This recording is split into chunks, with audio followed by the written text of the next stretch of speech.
and just kind of talking through what we want to work toward at Cal Poly, which is this idea of linguistic justice. And so the order of our presentation is Dr. Peters is going to kind of focus on kind of the larger landscape that can inform this conversation. And Dr. Janke is going to focus on more on the CSU, kind of that scope, and then I'll bring it into the classroom. And after each presentation, we might have a moment just to pause to give you an opportunity to just kind of think a little bit through our ideas, but we definitely want to have a conversation at the end. So feel free to use the chat, and if we don't get to the question during the presentation, we'll absolutely get to it afterwards.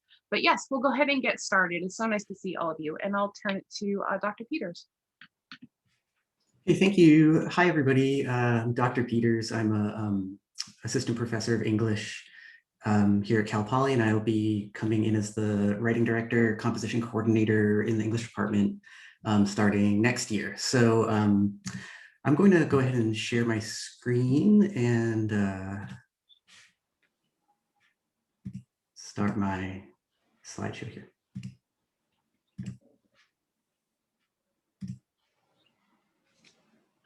So I wanted to just start by answering a couple of basic questions about like why linguistic justice, what is it, and why are we talking about it here today?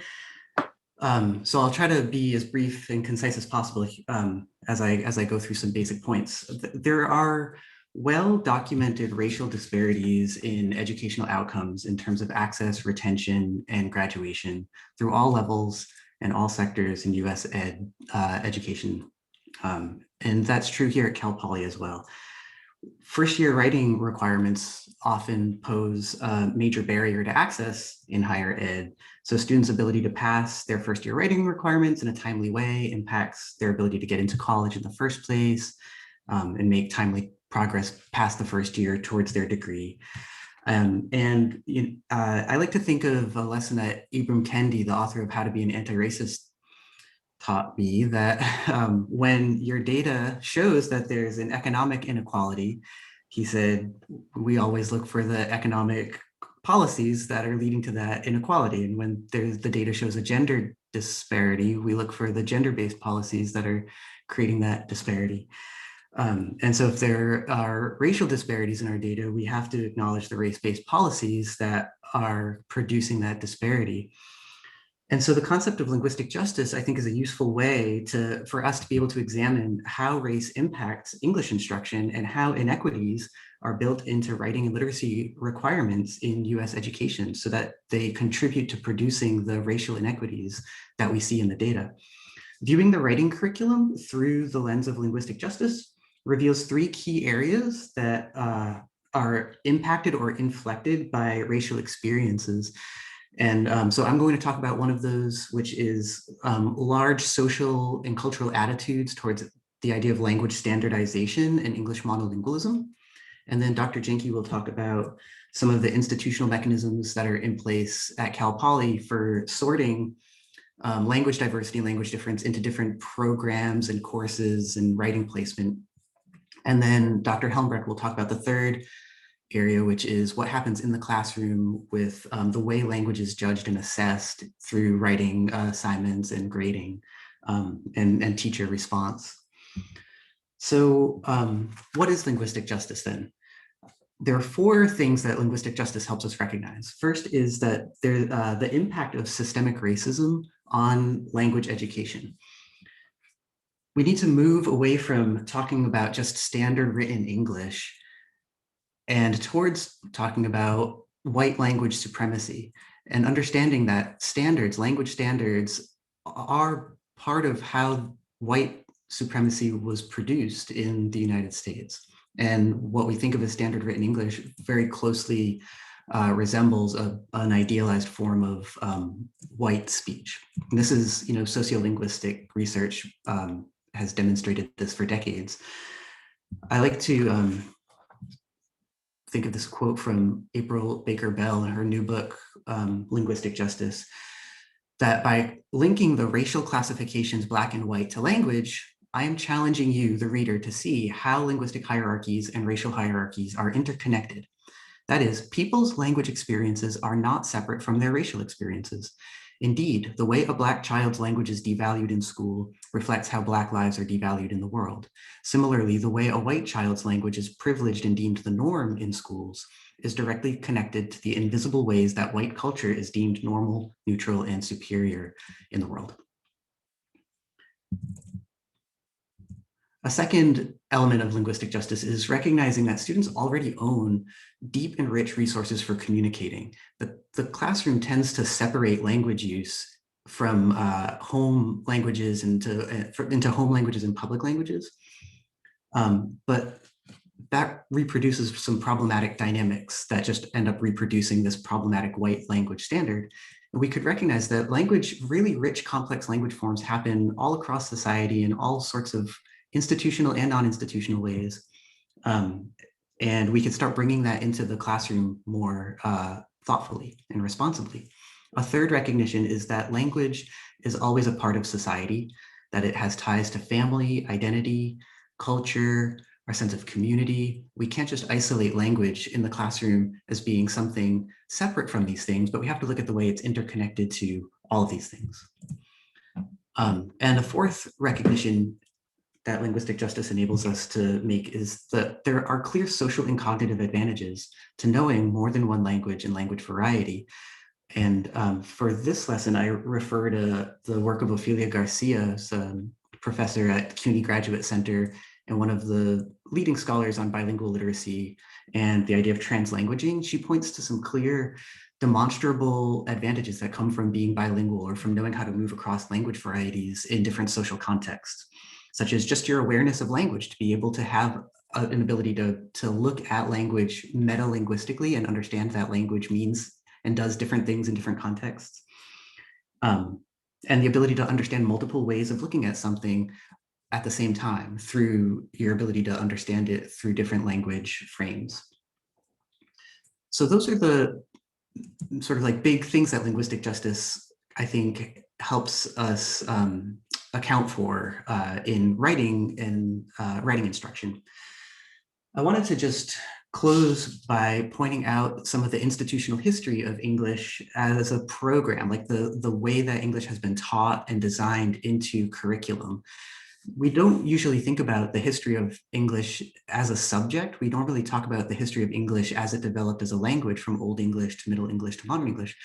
But it's really interesting to look at the way English emerged as a subject to be taught in schools. It wasn't always taught in schools. And the first earliest program was actually a colonial program in the 1820s. It was established in India when it was being administered as part of the British Empire. And it was clearly designed as a way for England to develop some more efficient colonial administrative structure in India by teaching local Indian folks English so that they could be provincial administrators on behalf of England.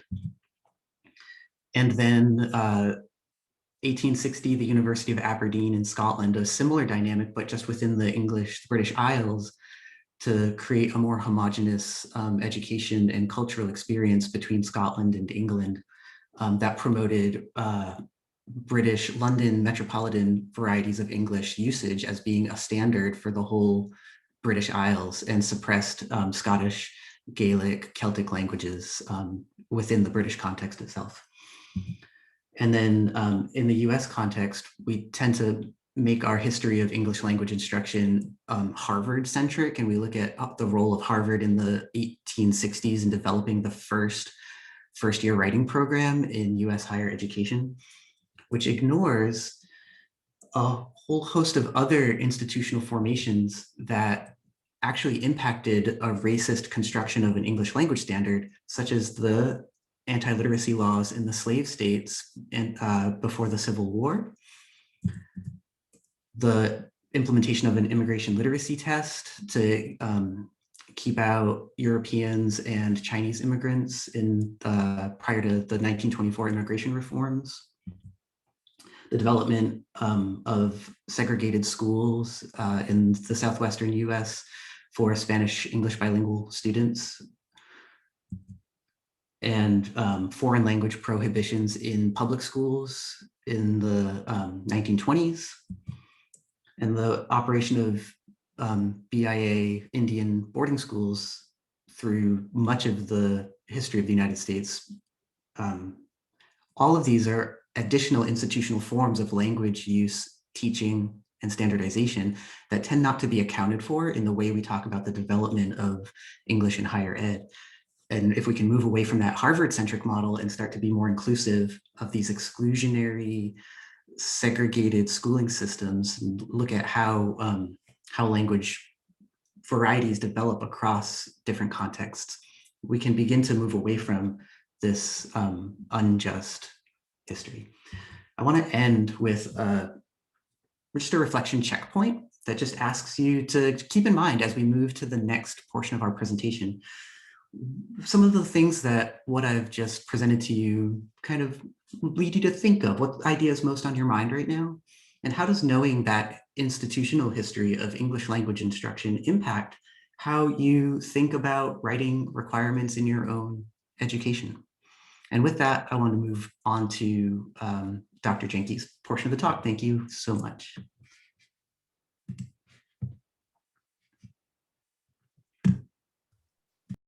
Okay, hi everybody. I'm gonna share my screen and begin my, oops, already clicked it, sorry.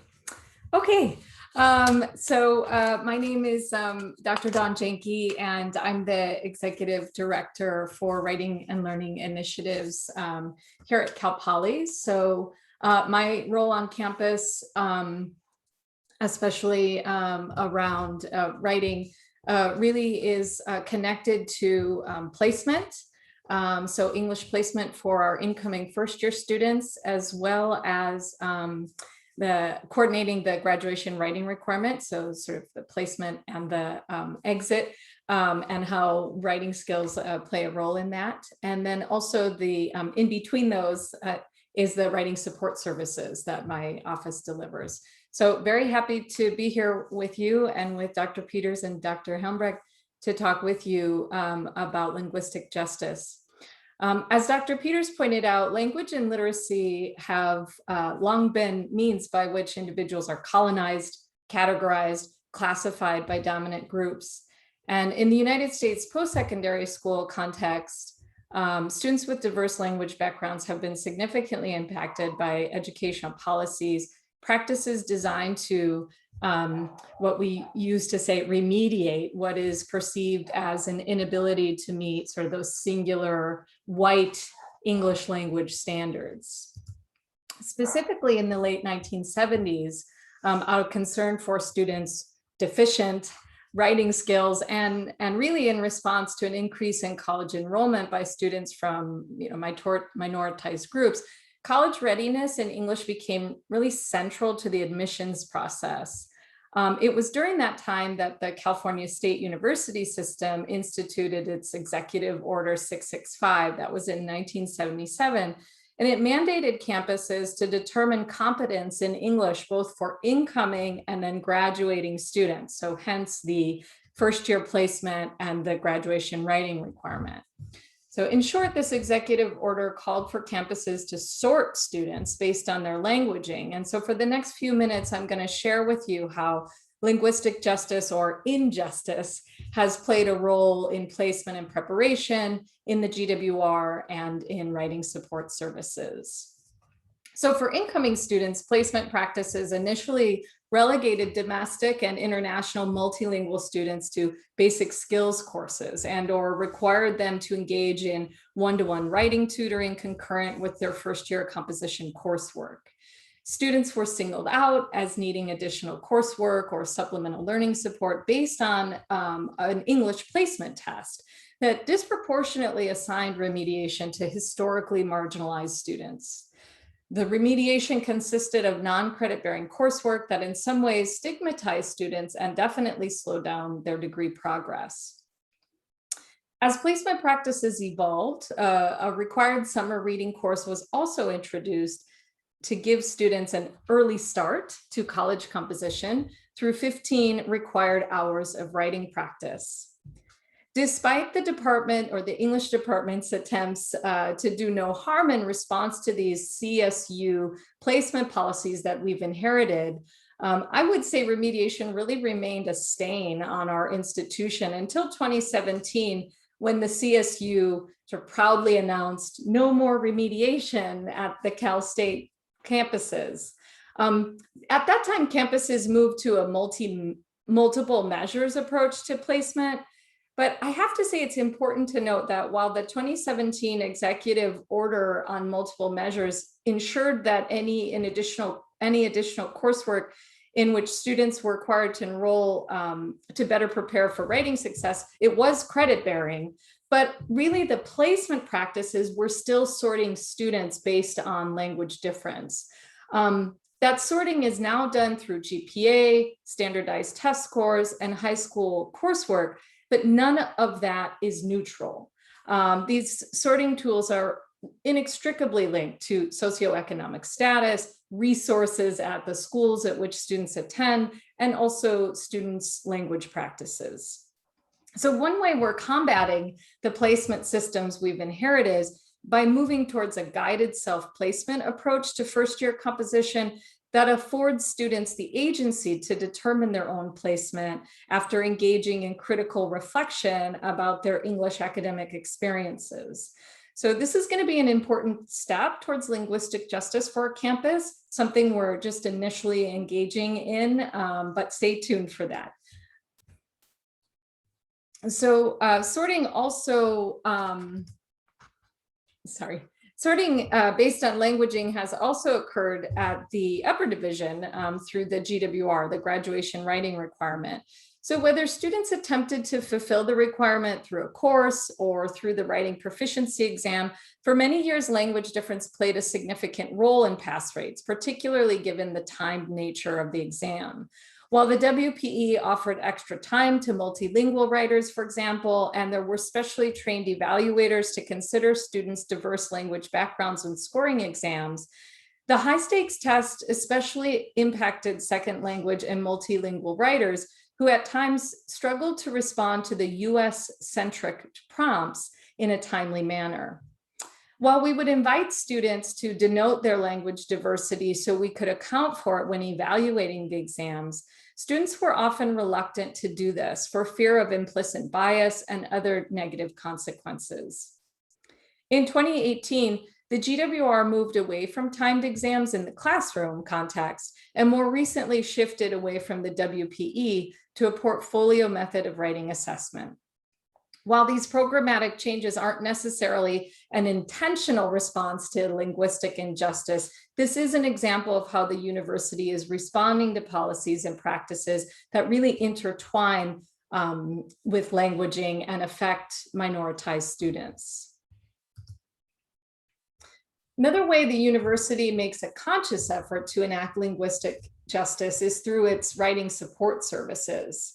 At the Writing and Learning Center, we offer a variety of free writing consultations to meet students' needs, and especially in the training of our writing tutors, significant time is spent considering the implications of standard English language ideologies.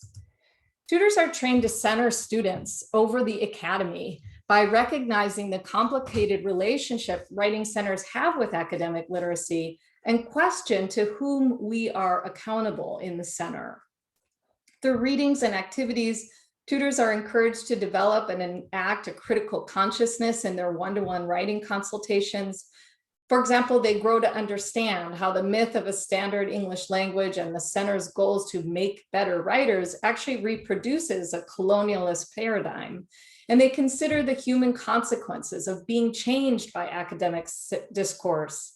Tutors thus employ strategies to really help writers exercise agency and celebrate their diverse language backgrounds. Tutors do not equate language difference with error, but instead aim to discover communicative intent by considering what a writer is doing with language and why. In all, during Writing Center sessions, tutors focus on rhetorical context, writing strategies, and choices, helping students to navigate among their languaging to produce effective communication that represents their diverse identities rather than an erasure of those identities. So as we transition into Dr. Helmbrecht's section of today's presentation on Cal Poly's writing curriculum, again, this is just a reflection checkpoint, an opportunity for you to consider your own transition from high school English to college English. How were you prepared for college level writing, and in what ways? Have you struggled to perhaps adopt the language of the academy? Have you felt supported through your journey navigating the landscape of writing policies, whether that's here at Cal Poly or other post-secondary institutions? And what do you wish your instructors knew about your languaging and writing experiences? And with that, I will turn it over to Dr. Helmbrecht.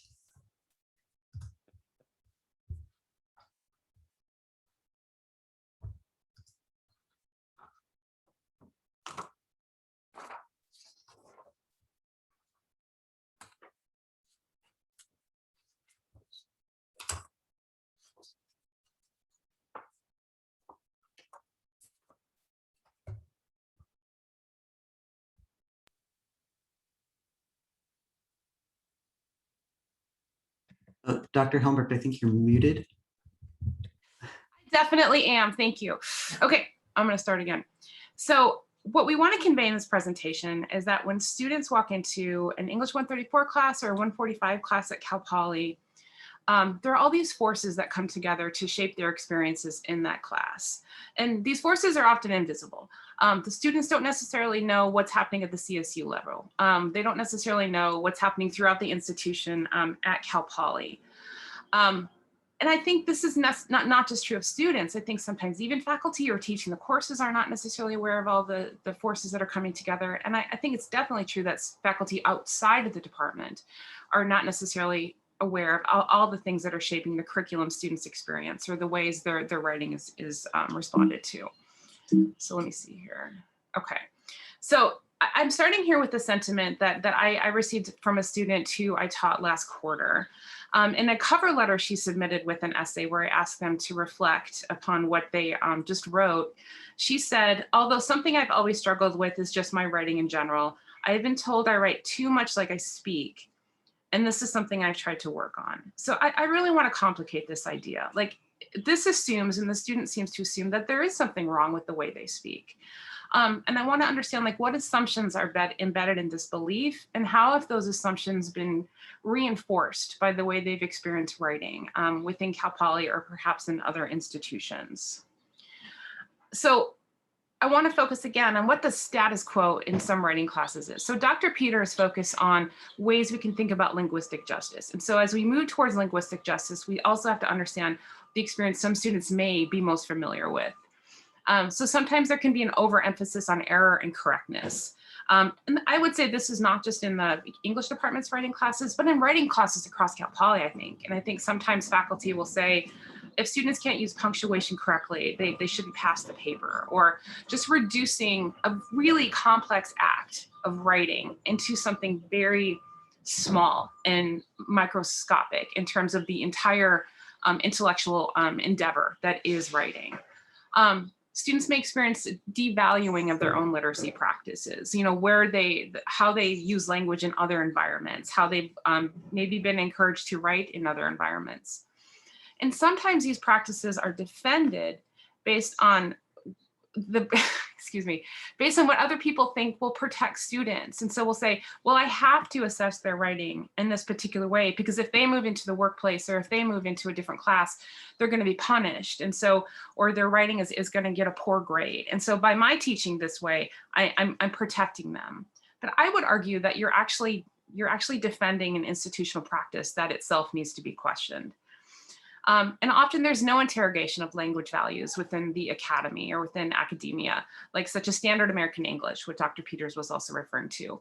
What we privilege when we think about language, and how we can change, and how we can find different ways of privileging different things. Sometimes there's an understanding that there is a right and a wrong approach to writing. Like there are just these firm rules, formulas students need to meet, or just really narrow conceptions of how writing happens. And this last one kind of goes back a little bit to the first one, just an emphasis on grammar instead of what the writer is trying to say.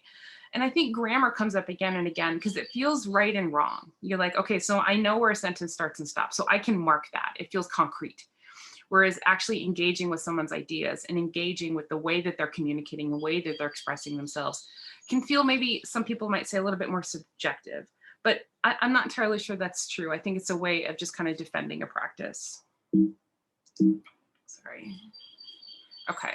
So what is anti-racist teaching and how does that can work in our classrooms? And so I have a quotation here by someone who's become really influential in the field of writing assessment, Asao Inu. His text, Anti-Racist Writing Assessment Ecologies, Teaching and Assessing Writing for a Socially Just Future. He writes, oh, okay, the touchscreen is too sensitive. How does a college writing instructor investigate racism in his classroom? And I would change his to their writing assessment practices. Then design writing assessments so that racism is not only avoided, but anti-racism is promoted. What I mean is, how does a teacher not only do no harm through writing assessment, but promote social justice and equality? This is a huge question, and I'm not going to provide an answer to say this is how you do it, but this is what we work towards. Like, this is the goal that we have in mind when we step into our classrooms, or the goal I want us to have in mind when we step into our classrooms.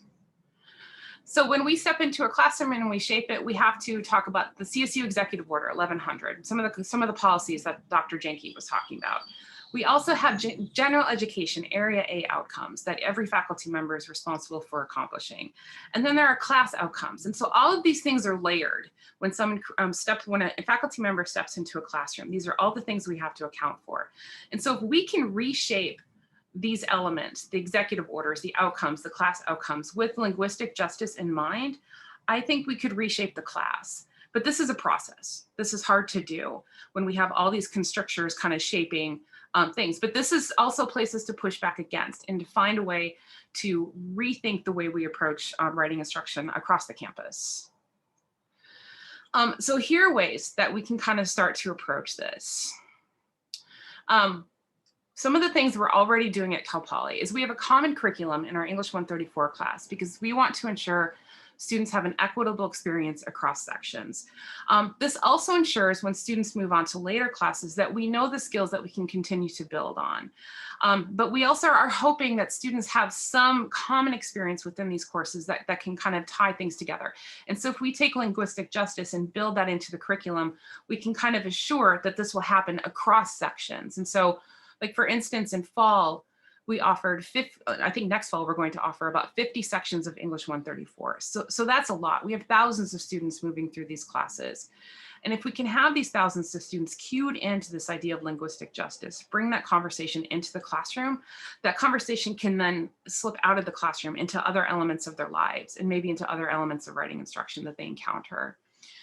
We work to create ongoing opportunities for students to explore ideas and issues that matter to them. In our classes, we generally don't tell students what to write about. We want them to write about things that matter to them. And often students are writing about issues related to linguistic justice or social justice or anti-racist practices within the country. And we absolutely encourage that. We want to create, and we need to continue to create opportunities for students to question standards. This can be challenging, to question standard American English in a class that was designed, as Dr. Peters kind of talks about, to reinforce standard American English. But if we can question that practice within the course, then I think maybe we can shift the way standard American English plays a role in that. We want to encourage students to engage with their experiences with writing literacy and spoken literacy and visual literacy and all the literacies that they bring into a classroom. I mean, as Dr. Peters also said, students come into the classroom with all these resources that they've been building throughout their lives that affecting the way that they use language, and we should tap into that. And with that in mind, we also want to focus on how discourse communities blend and inform one another. So as we move from community to community, from group to group, and interact with different individuals, our language changes and our language shapes our experiences. And how can we tap into the ways that shaping and changing happens? So one practice we also already have in English 134 is we have a textbook that we've created in our own classes called Fresh Voices.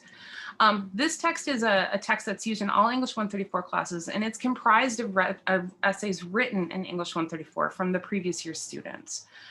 We want to give students an audience. We want people to listen to and hear their ideas, to see how they're engaging with language, to see how they might be pushing back against standards and in the institution. And a lot of the essays in this collection do that. Like they focus on what students are interested in. And if students are interested in big political, social and cultural ideas, we include them.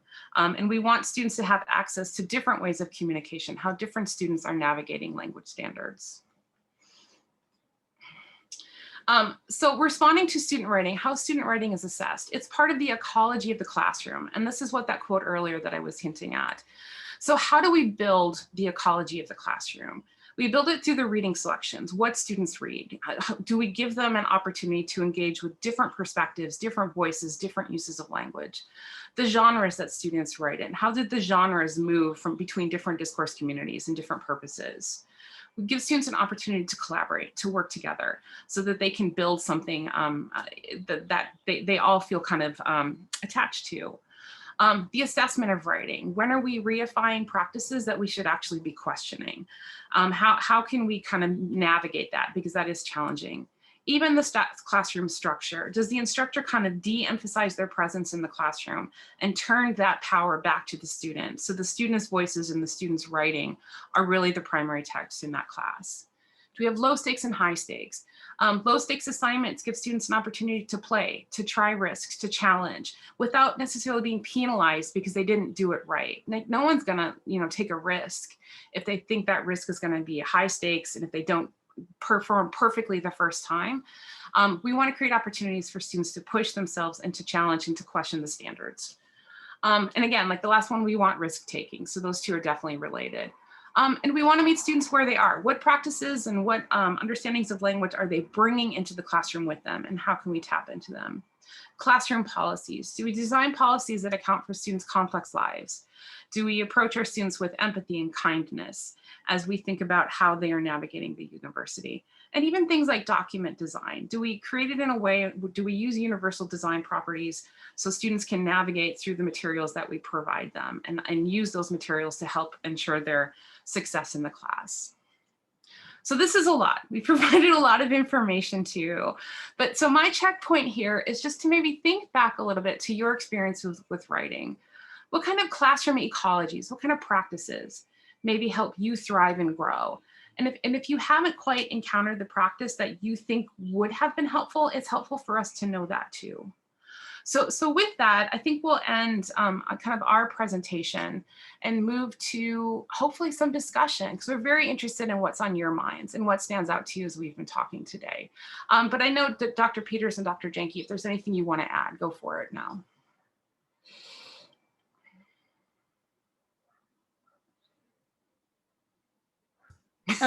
No, I'm happy to just say, yes, I agree with Dr. Helmbrecht. We really want to engage in conversation. So happy we have time to do that.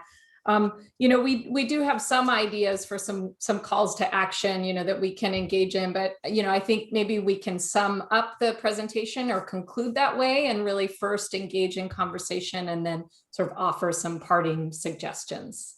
Thanks. So are there any questions or comments? Feel free to use the chat. We would love to hear about your experiences. Yeah, I'm more than happy to talk about this. So my name is Paola. I actually learned how to speak English at the age of 8 years old. And I can genuinely say that it was awful. It was some of the most interesting experience, just because I feel like the schools actually make you feel very segregated among your peers. I think that for me, one of the things I experienced was that yes, they did do their best in the sense to teach me how to speak English, but I think the part where I struggled in was that I don't know, I feel like they just segregated me for years in these classrooms where I felt that I didn't even need to be in there. And I just accepted it because I felt like obviously the school knows what it's doing, which I understand. But I think one of the worst things I've experienced and I learned in my own education is that whenever the teachers, whenever you misbehave, they asked you to like do sentences. And I felt that that actually is a worse approach, especially to English learner that is trying to get an idea of what's going on and actually how to write. I think it only created me and also individuals, it created a way that you dislike writing even more. Mhm. You know, it's such an like awful tactic that they used, and you know, it continued for years, not necessarily to me, but I did see among other students, especially as I got older.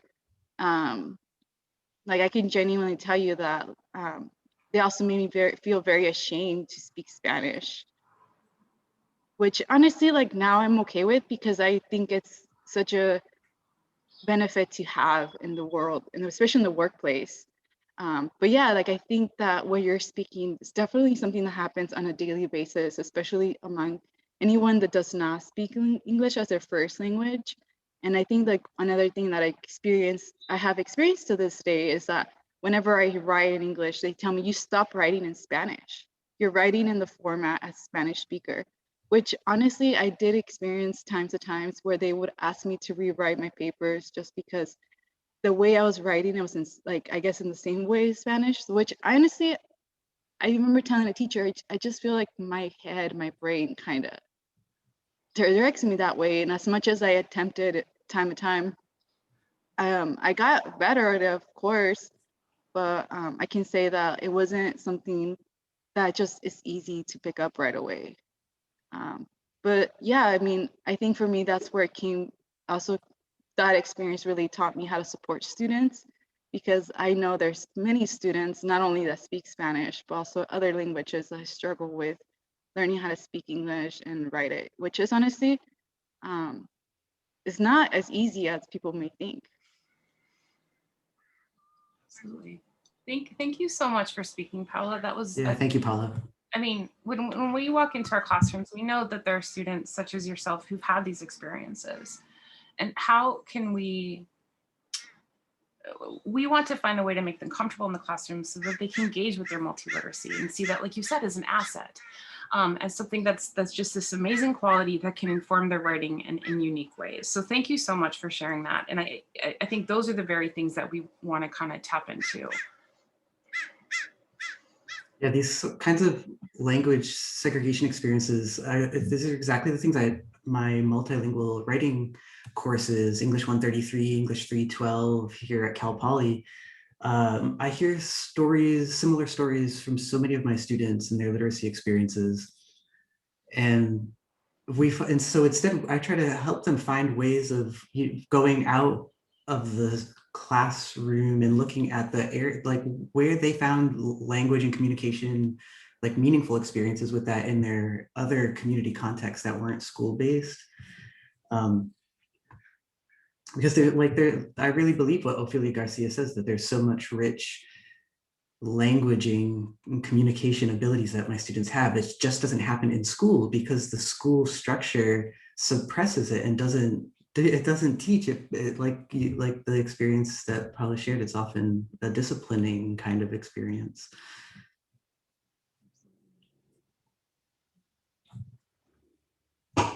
Any other thoughts or comments that we can build on? Yeah, I had a couple of thoughts. So I'm going back to school to get my teacher credential in social science. And for a long time, I really wrestled with taking the bilingual authorization as well to become a Spanish educator or to be able to teach bilingual. And I think one of the reasons why I really struggled is because on just seeing if that route is the best for me is because I am a native Spanish speaker, but it took me like a long time to learn English at the elementary level. And for years, I've now been in the space where I haven't had the opportunity to speak my native language. So I feel like part of my culture and my native language is kind of like I lost it. And I feel like that's where I'm at professionally and personally is I need some type of bilingual program to be able to reconnect with my roots over so many years of just being in a dominant space like Cal Poly, where it hasn't offered me a space to connect with my native language. And also just the idea of standardized tests is, for years, it's just really made me feel like I'm not intellectually capable to, I think, reach or apply to the university. And just my experiences, it kind of like really harmed my self-esteem with academia as I was applying to universities my senior in high school, where I couldn't really pass or get good scores on these ACTs and ACTs and SAT scores. And it just felt like that kind of just put a value on my work, that it kind of like harmed my inability to go to a university. So just thinking that, oh, community college is the only way for me, just because I can't go to university because these standardized tests, I just can't seem to do well in them.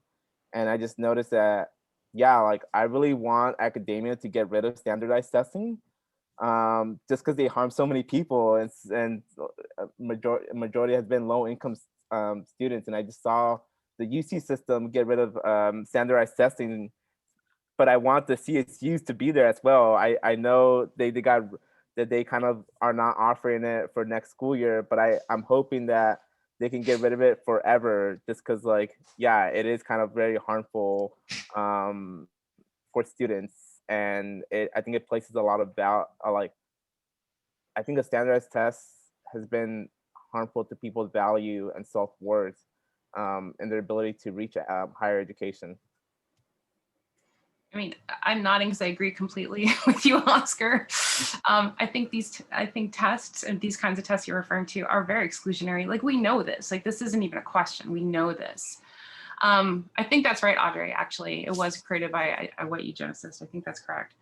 Oscar, I can say that the CSU is right now considering following the UC with no longer using standardized tests during the admissions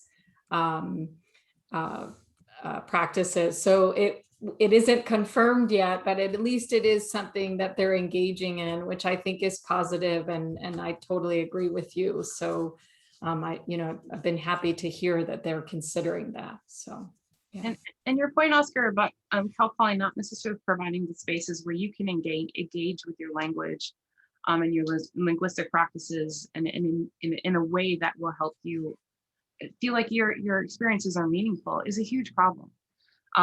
And so I think Cal Poly in general is not great at creating these kinds of spaces where people can feel comfortable if they're not part of the quote dominant culture.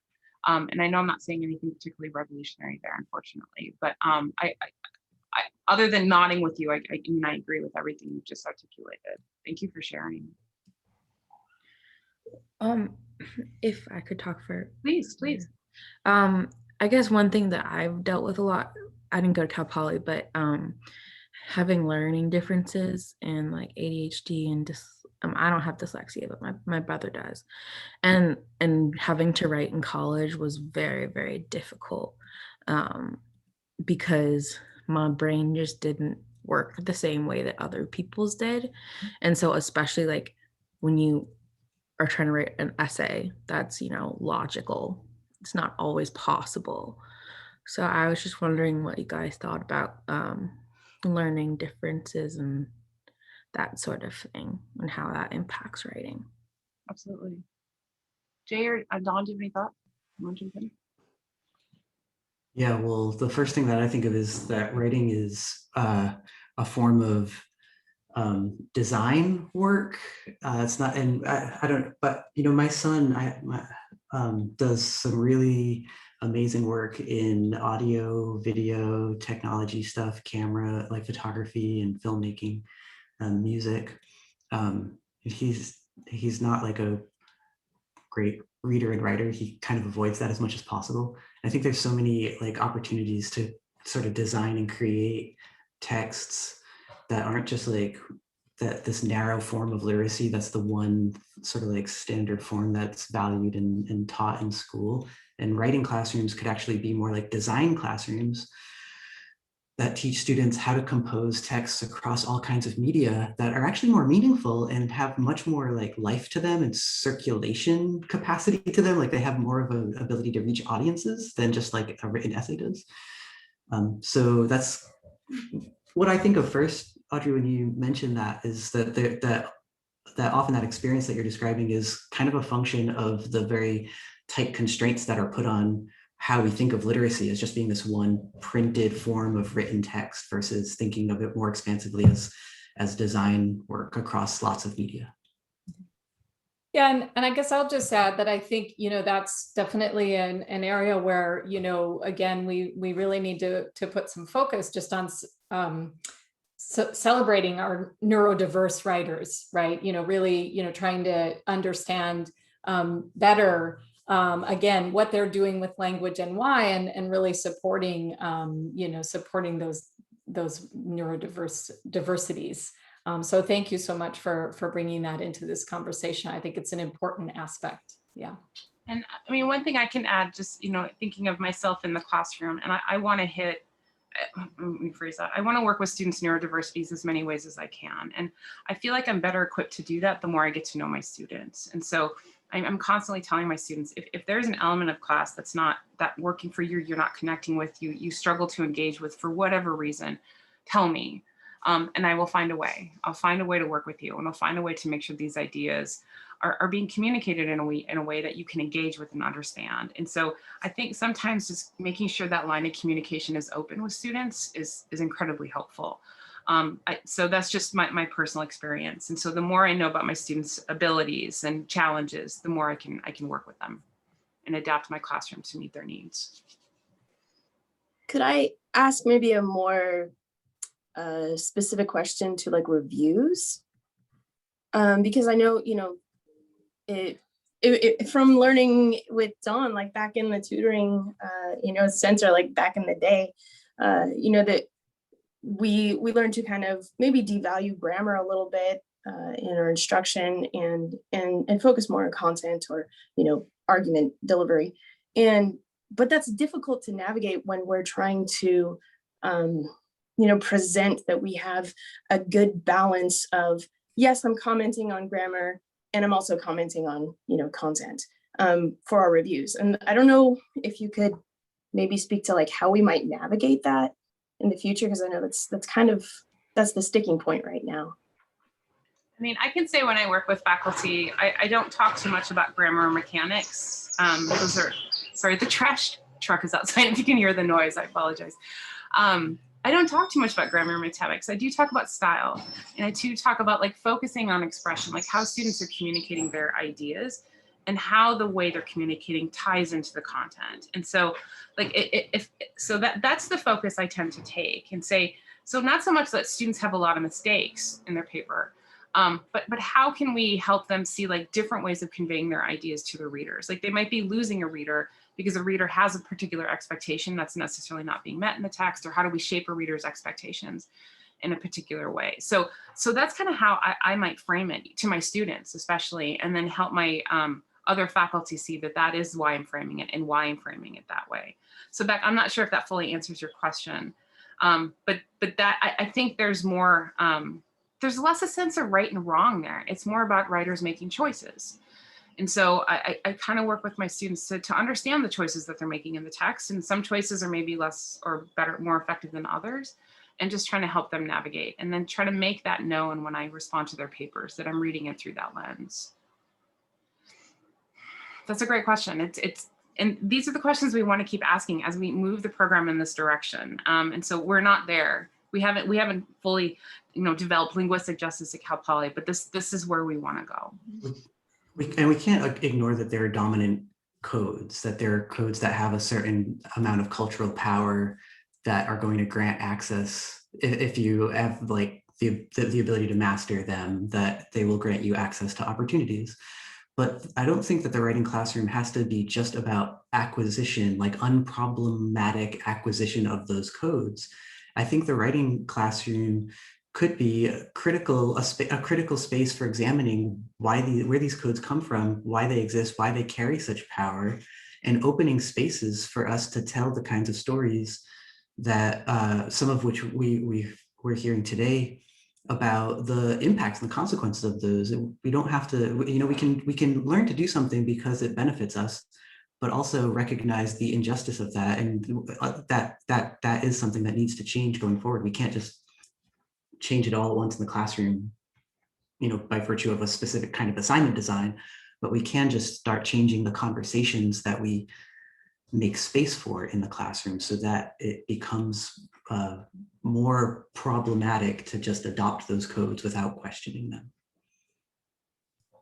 And I think I'll just add, and also to sort of consider sort of how narrowly we define those codes, right? Like if we actually think about sort of the global languaging practices, and, you know, again, kind of, you know, harkening back to what Paula and Oscar shared, you know, just in terms of, and Dr. Peters, you had mentioned this too, just the rich, you know, skill sets that, you know, language varieties bring to our communicative practices. And in many spaces, those are valued and recognized in ways that in the writing classroom, we often don't, you know. And so, you know, I think we also sort of as educators really need to reflect on, you know, our own practices, right? And just really think more about, you know, as Dr. Helmbrecht said, you know, maybe it's framing it as style, but thinking more about, you know, what are the students doing with their writing? And, you know, is there something valuable in it that I'm not actually seeing, you know, through my own sort of, you know, limited lens, right? You know, and so I think those are really good questions, Beck, and thank you for bringing that bringing that up. We have just also for, oh, please I was going to say, just for educators, for all of us really, I think we can be more aware of how certain policies and the university and like laws affect what we can and can't do in education. And we could play more of a role in advocating for more just language policy. I think of Proposition 227 in California specifically as being a great example of how you know, a referendum got passed in the state that basically prohibited bilingual education for English language learners for an entire generation of students. And that just got overturned in 2016 because educators organized and demonstrated that there's clear research available that shows bilingualism is an educational asset, not it's not interference with a student's ability to learn a language, that it's actually beneficial to them to have both languages. And so that wouldn't have happened if people hadn't advocated for repealing Proposition 227. So just be aware, if, you know, like when there's education laws that come up and folks running for school boards and elected positions in education, that we be aware that there are real consequences that those public policies carry. Mm-hmm. And I would say with this idea of like action, like you're saying, Jay, like policy advocacy is really important. I would say like working with students and faculty to embrace multilingual identities and advocate for students advocating for themselves, but also faculty advocating for them and administrators and staff. I think seeing advocacy is a really important tool that I think we don't always tap into. And working, like I said, working to engage the instructor and have a conversation with the instructor about your needs, I think can also be helpful. And the last point I just want to make is that just remembering as we navigate the university that genre, the form that you write in and the style in which you write are never neutral. They come from somewhere. They convey certain belief systems, they convey certain values, they privilege and deprivilege some experiences. And just keeping that in mind, that neutrality doesn't exist when we're talking about language and writing.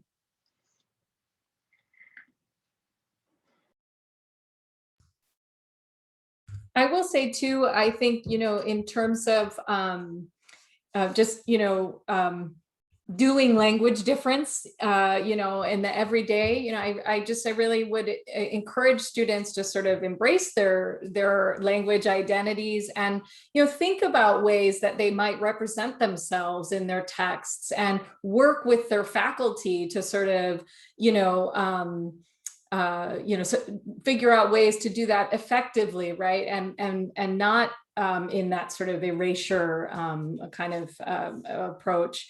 And then again, really, for all of us, I think we need to view language difference as a resource, not as an interference. And so I was just putting in the chat, I would just love to see all of us embrace a multilingual orientation in our everyday lives, in the classroom and in other contexts.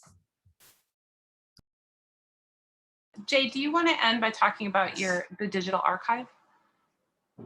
Well, I could drop a link in the chat here for a project that it's still in the baby stages, and I appreciate the opportunity to have talked with you all today.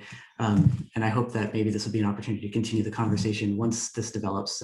It won't be soon, but I think that part of doing this work, doing anti-racist work, it's storytelling work and just making more visible the presence of language diversity and accounting for it in our lives and the value of it and the meaning of it in our lives. So I'm going to drop a Google form in the chat if anybody would be interested in connecting with me in the future on a kind of storytelling project around literacy experiences. You could just give me your name and your email address, and I'm hopefully developing this with stakeholders at the library, and we'll be able to create a kind of collection or archive of these stories that really make visible the value of our all of our languaging in the US. Well, I think we're at time. Thank you all for coming. It's so nice to hear your comments. Thank you so much. Yes. To engage in the conversation about these really important questions and issues. Yeah, thank you so much for sharing your experiences and for engaging with us today. Yeah, and thank you so much for being here. We really appreciate it from the CSA on behalf of the Change Status Quo Speaker Series. Yeah, what a great way to head into the weekend. So yeah, thank you all so much and have a good one, everyone. Thanks. Thank you.